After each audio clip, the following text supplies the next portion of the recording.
শুভ সকাল। এখন বাজে ৫টা ৩৫। কোনোদিনই এত তাড়াতাড়ি উঠিনি, কিন্তু আজ উঠে পড়েছি। আসলে ঘুমাচ্ছিলাম, তো ঘুমের মধ্যেই শুনতে পাচ্ছি বাবাকে যেন কেউ ডাকছে। তো তাড়াতাড়ি করে উঠে পড়লাম বিছানা থেকে। উঠেই দেখছি তোমাদের বড়দাভাই এই যে এত বড় সাইজের একটা ভেটকি মাছ ধরে ফেলেছে।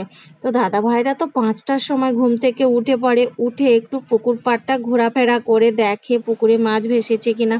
তো দেখছি ভেটকি মাছটা একদম ধারে চুপটি করে বসে রয়েছে। বলছে ১-১.৫ কিলো মাছ তো আমরা কিনেই খাই, এটা আর নিয়ে গিয়ে লাভ নেই আড়তে, কিনে খাওয়া হয়। আর এটা ঘরের মাছ, আবার কি করবে, খেয়ে নেওয়াই ভালো। জাল ফেলে এই যে ভেটকি মাছটা ধরে ফেলেছে। আর মাছ ধরে এই যে বাবা ঘুম থেকে ওঠার পর বাবাকে দেখানো হচ্ছিল, বাবা বলছিল আর কি কি করবে। তো তোমাদের দাদা ভাইরা তো কোনো মতেই নিয়ে যাবে না বাজারে, বলছে কি না না ঘরে খেয়ে নাও। তো দেখো বন্ধুরা, এটা প্রায় ৩ কিলো মাছের সাইজ রয়েছে। মাছটা কত সুন্দর লাফাচ্ছিল বন্ধুরা, একদম টাটকা মাছ পুকুরে। ওয়েট তো দেখলেই বোঝা যাচ্ছে ৩ কেজি। সকালবেলা ঘুম থেকে উঠে মাছ নিয়ে পড়ে গেছি। তো এত বড় মাছ দেখে আনন্দে আত্মহারা, আর সেই আনন্দে তোমাদেরকে ওয়েলকাম জানাতেই ভুলে গেছি। গুড মর্নিং বন্ধুরা, ওয়েলকাম ব্যাক টু মাই আরকে চ্যানেলে তোমাদের সবাইকে স্বাগত। আশা করি তোমরা ভালো আছো, আমিও ভালো আছি। আর আজ সোমবার, সোমবারের সকালবেলা শুরুটা কিন্তু খুব সুন্দরভাবেই হয়েছে। এত বড় মাছ পড়েছে, আনন্দ তো হবে বন্ধুরা। আজ তো আমরা ভেটকি মাছ রান্না করে খাবোই, তোমাদেরও নেমন্তন্ন রইল, চলে এসো। আর কি জানো তো, আমাদের দুই দিদির জন্য ভীষণ মনটা খারাপ হচ্ছে। ওরা যদি কাছাকাছি থাকতো তাহলে কিন্তু ওদের বাড়িতে পৌঁছে দেওয়া যেত, বা ওরাও চলে আসতে পারতো, কিন্তু এতটাই দূরে থাকে যে আমরাও যেতে পারবো না আর ওরাও আসতে পারবে না। কি আর করা যাবে, আমাদের একা একাই খেতে হবে। আর বন্ধুরা, তোমরাও তো আসতে পারবে না, কি আর করা যাবে, কারণ আমার ভিডিওটা যেতে যেতেই অনেকটা দেরি হয়ে যাবে। যতক্ষণে তোমরা জানবে ততক্ষণে আমাদের মাছ হজম হয়ে যাবে। আমরা হচ্ছে মাছে ভাতে বাঙালি, আমাদের চিকেন মাটনের খুব একটা প্রয়োজন হয় না, আমাদের মাছ আর সবজি থাকলেই হবে। যাই হোক বন্ধুরা, আজকের আকাশ দেখো, ঘন কালো মেঘে জমে আছে। আজকে বর্ষা রানী আসবেই আসবে, কারণ আমরা বর্ষা রানীর মুখ একদম দেখতেই পাচ্ছি না। ২-১ ফোঁটা করে বৃষ্টি হয়, সেটা একদম বর্ষার মধ্যেই পড়ে না। আজকে কিন্তু এতটাই ঘন কালো মেঘ জমেছে, আজ বর্ষা রানী আসছে, খুব আনন্দ হচ্ছে। আর এই দেখো ৬টা ১৫ বাজে, তোমাদের দাদাভাই দোকানে চলে যাচ্ছে। আর আমাদের এখনো কোনো রকম বাসি কাজ সারা হয়নি। কি করে সারবো বলো, মাছ নিয়ে পড়লাম, তারপরে তোমাদেরকে সুন্দর সুন্দর ফুল গাছগুলো না দেখালে আমার ভালোই লাগে না। আসলে সকালবেলা উঠে গাছেদের সঙ্গে একটু সময় কাটালে বেশ ভালো লাগে, কারণ এত সুন্দর সুন্দর ফুল ফোটে না, ওদের কাছে না গিয়ে থাকতেই পারি না। এই দেখেছো বাইরের দিকের পরিবেশটাও, আর আজকে একদম ঘন কালো মেঘ জমে রয়েছে। তো যাই হোক বন্ধুরা, দাদাভাই চলে যাওয়ার পরে আমরা ঘর দর ঝাঁট দিয়ে মুছে কমপ্লিট করে নিয়েছি। দিদিরও কিছুটা কাজ সারা হয়ে গেছে, বাসি কাজ। আর এখন দেখো মাছটা বাছতে বসে পড়েছে। মাছ বাছার আগে কিন্তু দিদি একটু টিফিনও বানিয়ে নিয়েছে, বুঝলে বন্ধুরা। তো কি টিফিন বানিয়েছে সেটা তোমাদের সঙ্গে অবশ্যই শেয়ার করে নেব। এত বড় মাছটা বাছতে গিয়ে দিদি তো বারে বারে বলছে কি করে কাটবো কি করে কাটবো, তাই ঢাল তরোয়াল নিয়ে বসে পড়েছে। তো অনেক কষ্ট করেই মাছটা কাটছে। আসলে এই বটিতে কিন্তু এত বড় মাছ কাটা যায় না, তবুও অনেকটা কষ্ট করেই এত বড় মাছ দিদি কাটতে কাটতে হাঁপিয়ে যাচ্ছে। দিদি জামাইবুড়া চলে এসো, বারে বারে বলছি, যাওয়ার মতো আমাদের কেউ নেই, তোমরা চলে এসো, আনন্দ করে খাওয়া দাওয়া করবো।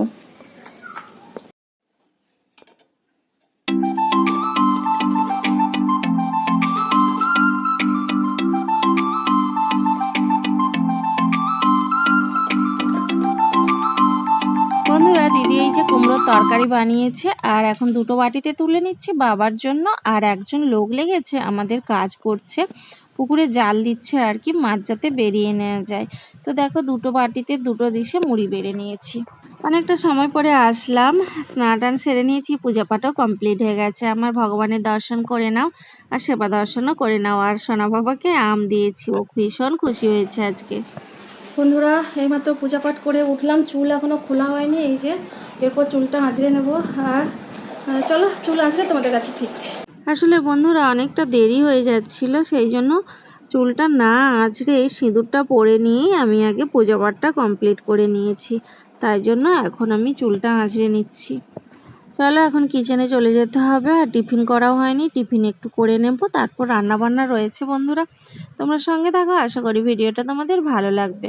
জানো তো বন্ধুরা, আমি অনেক বন্ধুদের ভিডিও দেখি, আর তাদের ভিডিওতে তারা সর্বসময় মনে দুঃখের কথাটাই জানাতে থাকে, আর বাড়ির কে কি বললো না বললো সেই সব দুঃখ কষ্টগুলোই শেয়ার করতে থাকে। আমি কিন্তু একদমই উল্টো। আমার দুঃখ কষ্ট যতটাই থাকুক না কেন মনের মধ্যে, আমি কিন্তু সেটা সামনে শেয়ার করতে পারি না। আমি সবসময় মানুষের কাছে আনন্দটাই তুলে ধরার চেষ্টা করি। আমি কতটা ভালো আছি, কতটা ভালো রয়েছি সবার সঙ্গে, সবাই আমার সঙ্গে কতটা ভালো রয়েছে সেটুকুই আমি তুলে ধরার চেষ্টা করি। একদম আমার ভালো লাগে না এত দুঃখ কষ্ট বন্ধুদেরকে জানানোর। আর মানুষজন দেখবে কে কতটা খারাপ রয়েছে সেই গল্পটা শোনার জন্যই বেশি ব্যস্ত হয়ে ওঠে। আমার কিন্তু এগুলো একদম ভালো লাগে না। আমার মনে যদি কষ্ট থেকেও থাকে, আমাকে যখন কেউ জিজ্ঞাসা করে কেমন আছিস বা কেমন আছো, আমি তো তাকে একদম হাসতে হাসতে প্রথমেই বলি বিন্দাস আছি, খুব ভালো আছি। আর ভালো না থাকারই বা কী আছে? মানুষের জীবন মানেই দুঃখ কষ্টে ভরা। তো সব সময় যদি আমি দুঃখটাকে প্রকাশ করি, তাহলে কিন্তু চারপাশটা নেগেটিভিটিতে ভরে যাবে। আর এই নেগেটিভিটিটা স্বাস্থ্যের জন্য যেমন খারাপ, আর বাড়ির পরিবেশের জন্যও কিন্তু খুব খারাপ। তাই বন্ধুরা, নেগেটিভিটি না ছড়িয়ে কিভাবে ভালো রয়েছো সেটা যদি তুলে ধরতে পারতে তাহলে খুব ভালো হতো। তাছাড়া বন্ধুরা, বাড়ির মানুষ কে কী বললো সেসব কথাগুলো কাউকে বলে খুব একটা ভালো দেখায় না, কারণ পরে কিন্তু নিজেরই কষ্ট হয়। মনে হয় কি কেন বললাম এইরকম একটা মনে হয়, তাই না বন্ধুরা? আমারও মনের মধ্যে এক রাস দুঃখ রয়েছে বন্ধুরা, আমার আপনজনদের জন্য।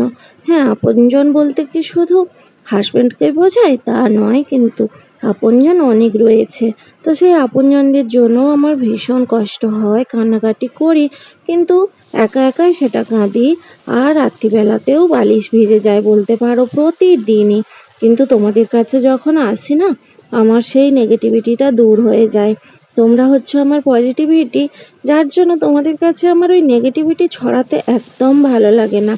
আসলে যাদের জন্য আমি কাঁদি বা যাদের জন্য আমার মনের মধ্যে এতটা দুঃখ কষ্ট জড়িয়ে রয়েছে, তারা তো আমার পজিটিভিটি হতেই পারে না, তারা হচ্ছে আমার নেগেটিভিটি। তাদের কথা বলে সমাজটাকে নষ্ট করে আমার লাভটা কী হবে, তাই না বন্ধুরা? আমি বলতে চাই না, হ্যাঁ কষ্ট হলে কাঁদবো, কেঁদে হালকা হয়ে যাব, বাট এই নয় যে আমি সবার কাছে সেটা ছড়াতে থাকবো। তাহলে কি হয়, পরিবেশটা অনেকটা নষ্ট হয়ে যায়, মানে পরিবেশের মধ্যেও না নেগেটিভিটি ছড়িয়ে পড়ে। এই দেখো, তোমাদের সঙ্গে না কথা বলতে বলতে আমার রান্না অনেকটা এগিয়ে গেছে। মোরলা মাছের টক বানিয়েছি আমড়া দিয়ে, সেটা প্রথমেই দেখে নিয়েছো। আর আমড়াগুলো জানো তো আমাদের গাছের আমড়া ছিল। আর এখন তো ভেটকি মাছটা ভাজা করে নিয়েছি, আর এইদিকে আলু আর কচু ভাজা করে মশলাটা দেখো কষিয়ে নিয়েছি। মশলার মধ্যে দিয়েছিলাম জিরে পোস্ত বাটা, নুন লঙ্কা হলুদ, আর দিয়েছিলাম 5 ফোড়নের গুঁড়ো। তো এই দিয়ে মশলাটা ভালো করে কষিয়ে নিয়েছি। আর একটা কথা বন্ধুরা, ভেটকি মাছ রান্না করতে গেলে কিন্তু ওল বা কচু এই দুটো অবশ্যই দিতে হবে। ওল বা কচু দিয়ে রান্না করলে ভেটকি মাছের ঝাল দ্বিগুণ টেস্টি হয়ে যায়। আমি তো আলু আর কচু দিয়ে রান্না করেছি। ওলটা আগের দিনে ছিল, ওটা ভাতে দিয়ে খেয়ে নিয়েছিলাম। আর কচু ছিল, কচু দিয়েই বানিয়ে নিয়েছি। আর তরকারির মধ্যে কিন্তু গরম জলটা অবশ্যই দিতে হবে। এই দেখো, বাবা এখন স্নান করতে যাচ্ছে, এদিকে আমার রান্নাবান্না একদম কমপ্লিট হয়ে গেছে। তোমাদের সঙ্গে চলো শেয়ার করে নিই।